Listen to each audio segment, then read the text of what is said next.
Okay, the digital life hack, it just got better because coming up after it, hear one of the most engaging calls from my weekend show. It's called The Kim Commando Show. Yeah, funny how that works. No matter how much tender love and care you shower upon your smartphone, there's the unspoken truth. It has an expiration date. I'm Kim Commando for Oracle Cloud Infrastructure. Accelerate your AI workload today. Take a free test drive at oracle.com/Kim. Apple launched the new iPhone and iOS 18 last week, but if you're hanging on to an older iPhone 10 or earlier, you're capped out at iOS 16.7. You'll keep getting security updates for now, but when those stop, your phone becomes an open house to malware and exploits. It's no longer safe to use. It's expired.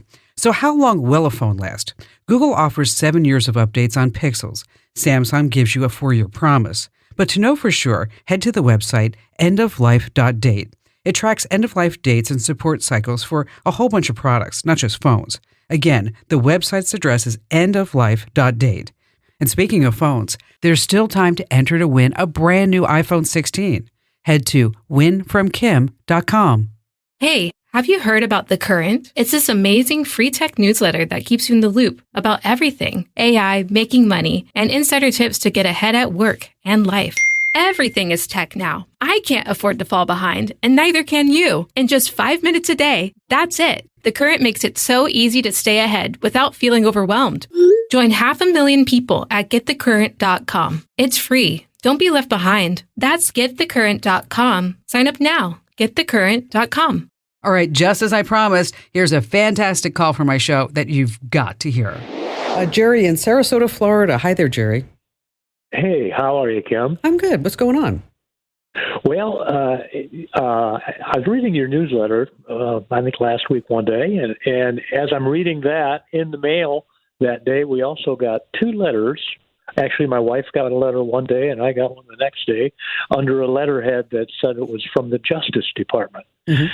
And in that letter, it indicated that there was a data breach, and our personal information was out there for anybody to use and maybe abuse.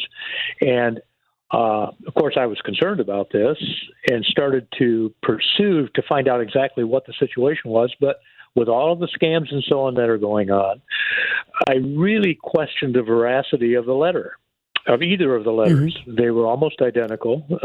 They gave some specific directions as to what did they say? Do and what did they say that you had to do, or did they give you free credit monitoring, or what did it say? Yes, ma'am. They actually gave me 3 steps. The first thing they said was they wanted me to enroll in an organization called Santique Incorporated Data Breach and Identity Protection Services, mm-hmm. that I would get a free 12 months of enrollment for that. And then they also said that I could obtain a free credit report. They gave me some contact information. I could not log in to the Santique given what was there, and I ended up finding a phone number or coming up with a phone number online. I called that phone number and finally got through and spoke to a live person after several attempts. Mm-hmm. When I got to that live person, that person indicated to me that that I should be able to log on. She said, use your laptop. And she said, what are you using to try and get on? Are you using your iPhone or are you using your laptop? And I said, well, I've got a Mac, and I tried to get on with both, and neither one of them. Oh, she said, they won't accept either one of those, which right away kind of put up a red flag to me, mm-hmm. that about the veracity of this. Well, you know, it's you always have to be careful, right?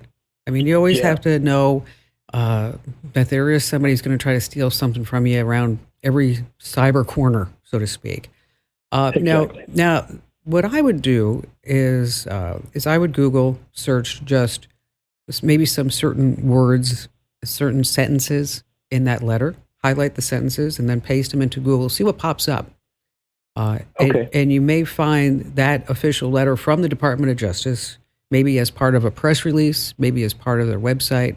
But you're right to be cautious. You really are. Now, there have been several data breaches at the Department of Justice. Doesn't that make you feel warm and fuzzy? Doesn't that make you happy? Okay. You just made my day. Yes. Ransomware attacks. And they said Yes. it wasn't really with them. It was with a third-party contractor, blah, blah, Exactly. blah, blah, blah, blah, blah, right? It's like, whatever. Yeah. All right. Yeah. So, Yeah. but, you did the right thing. You didn't want to look for official websites, call the agency directly, see if there's any typos, grammatical errors. But now with ChatGPT and AI, they don't really have those anymore.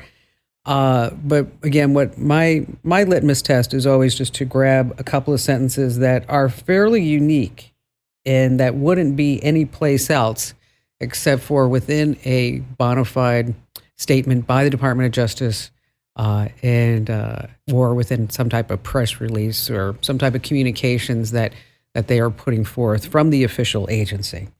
Jerry, thank you so much for your call today. And you get a gold star for being super smart, yes, and being scam aware here on the Kim Komando Show. Hey, huge thanks for tuning in, folks. And if you've got a question that's burning a hole in your brain, just drop me a line. Head over to komando.com, with a K, of course, and tap Email Kim. Yes, I do read every single question. Now, for tech insights you can't afford to miss, grab my free daily newsletter over at getkim.com.